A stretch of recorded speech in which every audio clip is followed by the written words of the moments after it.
Connecting your Canva website to an existing domain involves adjusting domain settings. While Canva does not provide direct hosting for external domains, you can embed or link your Canva designs to an existing website. Here's a concise guide. Design your Canva website. Create your website design on Canva, ensuring it's ready for publishing. Download HTML code.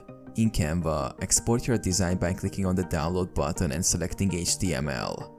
This code will embed your design on an external site. Access your website CMS. Log into your existing website's content management system, such as WordPress, Wix, or any other platform.